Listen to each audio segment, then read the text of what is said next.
Olá, sejam bem-vindos a mais uma videoaula de artes. Eu sou a professora Ercília e esta é uma aula para o 8º e 9º ano do ensino fundamental, 1º, 2º e 3º ensino fundamental da EJA e 1º ensino médio da EJA, ou também para qualquer pessoa que goste de artes. Bom, hoje vamos falar de uma artista brasileira que teve uma vida com bastante conforto, esplendor. Digamos que ela foi uma pessoa rica, morou em mansões, teve fazendas, automóveis, viajou para o exterior. Alguém já sabe de quem eu estou falando? Isso mesmo, Tarsila do Amaral. Vamos ver um pouquinho da história, da trajetória dessa grande artista brasileira. Ela nasceu em 1º de setembro de 1886, numa pequena cidadezinha do interior de São Paulo. A Tarsila foi apelidada de a caipira que fez história, pelo fato de ter nascido nessa cidadezinha do interior. Tarsila estudou em uma escola em São Paulo, um colégio de freiras, e completou seus estudos em Barcelona, na Espanha. Em 1904, ela pintou seu primeiro quadro, Coração de Jesus. Aqui nós podemos ver que ela utiliza as cores primárias, né? Vamos ver agora as principais características de suas obras. Ela usa bastante cores bem vivas. A pintura é lisa e penteada. Ela vai ter uma influência também do cubismo. Suas obras são bastante geometrizadas. Ela aborda temas sociais, cotidiano e paisagens do Brasil. A estética fora do padrão é uma influência do surrealismo na fase da antropofagia. Tarsila se casou com o médico André Teixeira em 1906. E rapidamente o casamento da artista chegou ao fim. A diferença cultural do casal era muito grande. O marido se opunha ao desenvolvimento artístico da Tarsila, já que ele era bem conservador. E para os homens da época, a mulher deveria somente cuidar do lar. Deste casamento, Tarsila teve a única filha, uma menina chamada Dulce. Depois de se separar e após o nascimento da filha, ela voltou para morar com os pais na fazenda. Iniciou seus estudos em artes, começando com escultura, passando a ter aulas de desenho e pintura em 1918, onde conheceu a pintora Anita Malfatti. Em 1920, ela viaja a Paris e frequenta a Academia Julia, onde desenhava nus e modelos vivos intensamente. Apesar de ter tido contato com as novas tendências e vanguardas aqui significa que está à frente do seu tempo, Tarsila somente aderiu às ideias modernistas ao voltar ao Brasil em 1922. Quando voltou ao Brasil, Anita a introduziu no grupo modernista e Tarsila começou a namorar o escritor Oswald de Andrade. Formaram o grupo dos 5, que faziam parte Tarsila do Amaral, Anita Malfatti, Oswald de Andrade e os escritores Mário de Andrade e Menotti Del Picchio. Agitaram culturalmente São Paulo com as reuniões, festas, conferências. Embora Tarsila não tenha participado da Semana de 22, que ela se integra ao movimento modernista. Volta à Europa em 1923 e mantém contato com os modernistas, que lá se encontravam. São intelectuais, pintores, músicos, escritores e poetas. Em 1923, Tarsila apresenta à tela A Negra. A figura da negra tinha muita ligação com a sua infância, pois essas negras eram geralmente filhas de escravos que tomavam conta das crianças e algumas vezes serviam até de ama de leite. Com essa tela, Tarsila entrou para a história da arte moderna brasileira. Nós podemos ver alguma semelhança, figura que, embora tenha uma característica surreal, né, surrealista, ainda guarda algumas semelhanças com o retrato da negra. O segundo casamento de Tarsila. Em janeiro de 1923, na Europa, Tarsila se uniu a Oswald de Andrade e o casal viajou por Portugal e Espanha. De volta a Paris, estudou com os artistas cubistas e conheceu Pablo Picasso. Uma nova fase da artista, pau-brasil e antropofagia. Em 1924, em meio a uma viagem de redescoberta ao Brasil com os modernistas brasileiros, Tarsila iniciou sua fase pau-brasil. Nesta fase, ela adotou cores e temas acentuadamente tropicais e brasileiros, onde surgem os bichos nacionais.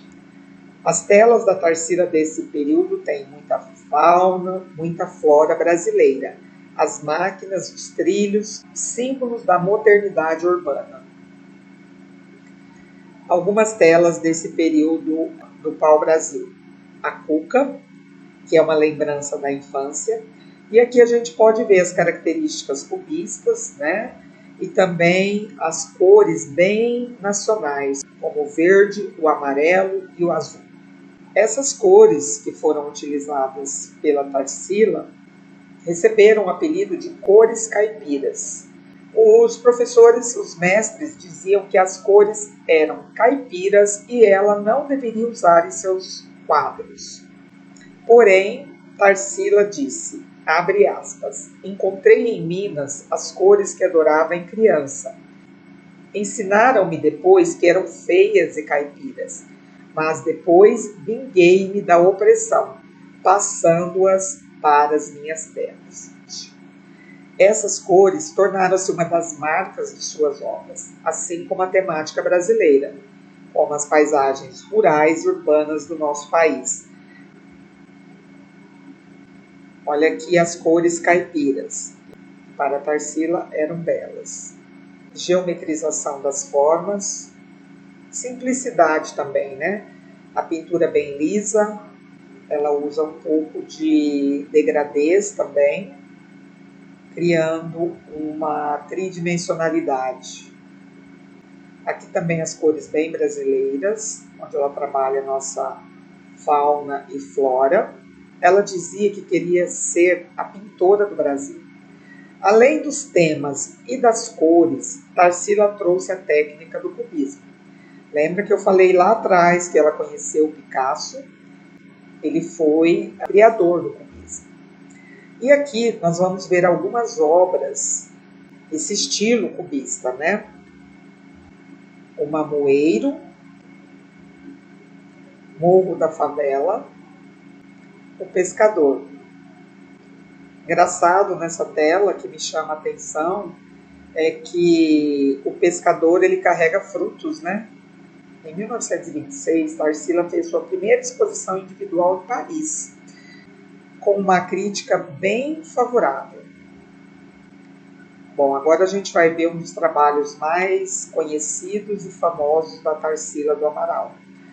Eu acredito que todos vocês já viram, o nome dele é Abaporu.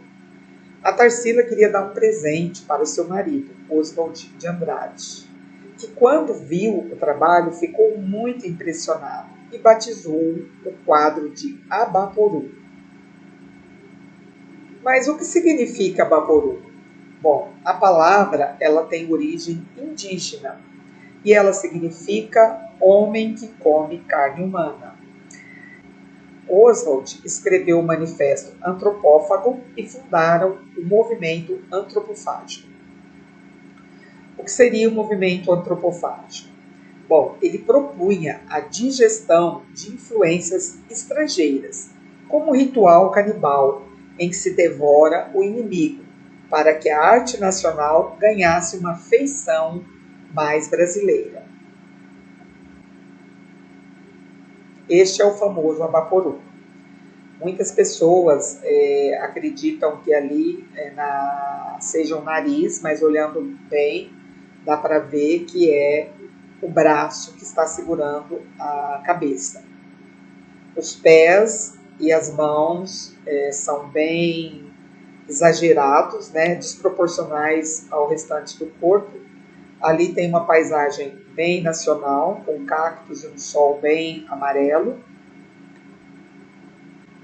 A figura do Abaporu, ela simbolizou um movimento que queria deglutir, lembra que eu falei? Engolir a cultura europeia, que era a cultura vigente que tínhamos aqui no Brasil, e transformá-la em algo bem brasileiro, valorizando a nossa arte e o nosso país. A artista contou que Abaporu era um fruto de imagens do seu inconsciente e tinha a ver com as histórias que as negras contavam para ela em sua infância. A crise na Bolsa de 1929. Em julho deste ano, Tarsila expõe suas telas pela primeira vez no Brasil, no Rio de Janeiro. Em virtude da quebra da Bolsa de Nova York, conhecida como a crise de 1929, Tarsila e sua família de fazendeiros sentem no bolso os efeitos da crise do café e Tarsila perde sua fazenda. Ainda nesse mesmo ano, Oswald de Andrade separa-se de Tarsila, porque ele se apaixonou e decidiu se casar com Patrícia Galvão, conhecida como Pagu. Tarsila sofre demais com a separação e com a perda da fazenda, o que a leva a entregar-se ainda mais a seu trabalho no mundo artístico. Em 1931, Tarsila vendeu alguns quadros da sua coleção particular para poder viajar para a União Soviética com seu novo marido, o psiquiatra Osório César, que a ajudaria a se adaptar às diferentes formas de pensamento político e social. Nesse período surge a classe operária e outros quadros com essa temática. Logo, ela estaria novamente em Paris, onde Tarsila sensibilizou-se com os problemas da classe operária. Trabalhou como operária de construção, pintora de paredes e portas. Conseguiu o dinheiro necessário para voltar ao Brasil. Um novo período no trabalho de Tarsila com uma temática social, conhecido como Neo-Pau-Brasil.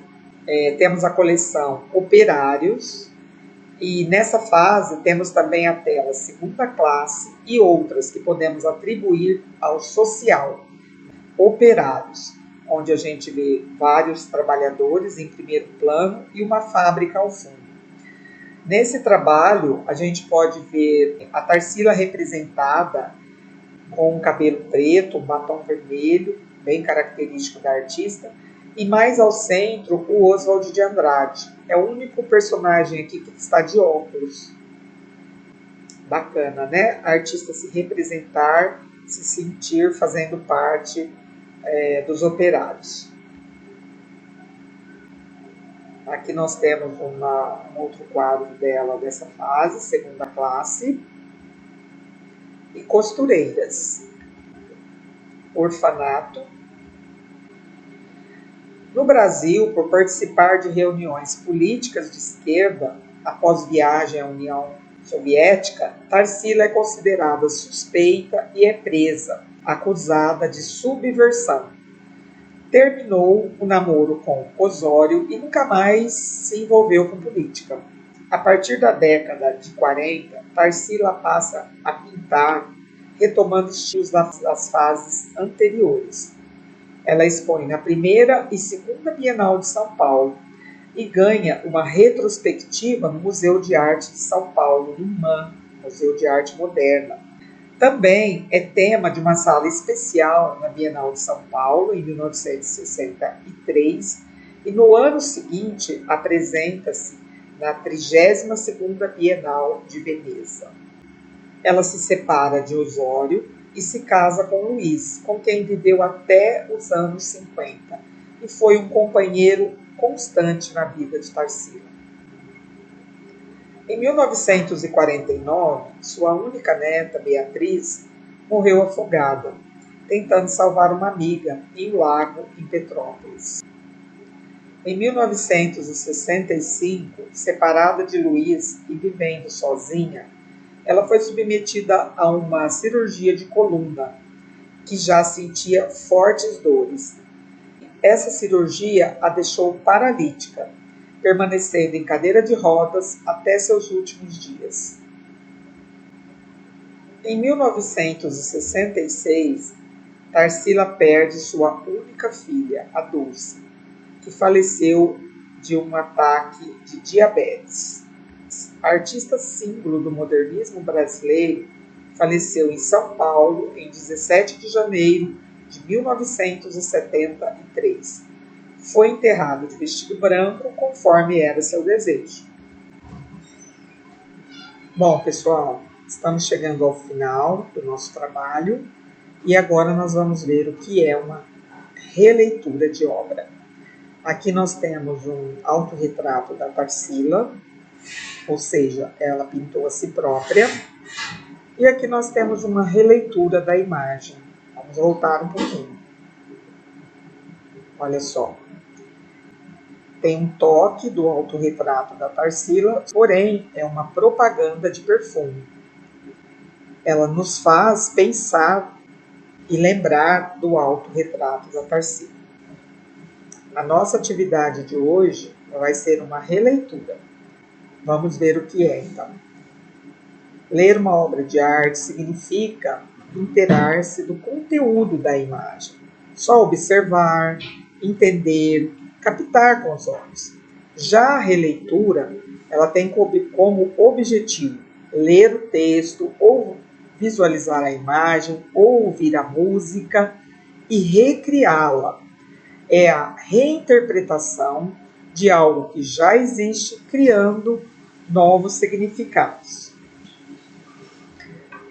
O passo a passo da nossa atividade vai ser: vocês vão assistir a nossa videoaula, observar a obra Abaporu, de Tarsila do Amaral.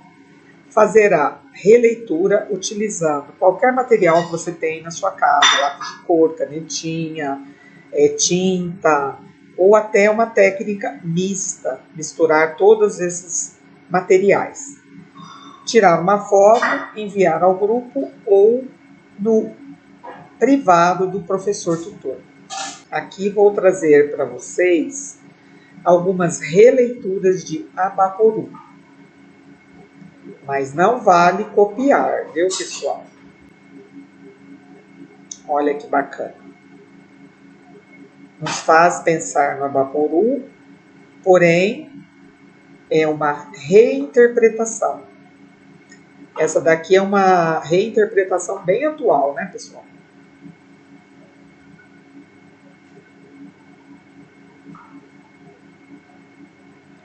Muito colorida e romântica. Aqui ela duplicou a imagem.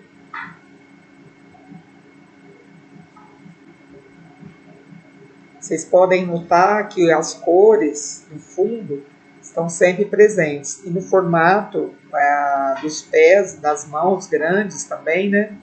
Nos fazer lembrar do quadro.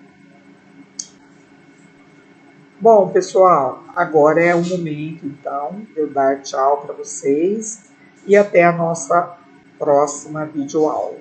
Tenham um bom fim de semana.